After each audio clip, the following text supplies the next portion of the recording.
Good morning guys, another abundant harvest ang ating ginawa dito sa ating sigarilyas. Yes, madami na tayong bunga na nakukuha dito. Yan, patuloy pa na may mga sumusunod. At yes, sobrang dami na nila. Pero itong one plate na ito, good enough na yan para sa ating one recipe for today. Ayan, ang dami no. Sipatan nyo lang.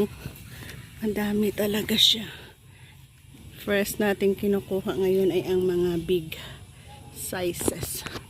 Kagaya niyan. Mga malalaki na yan. Ayan o. The next day, matigas na ito.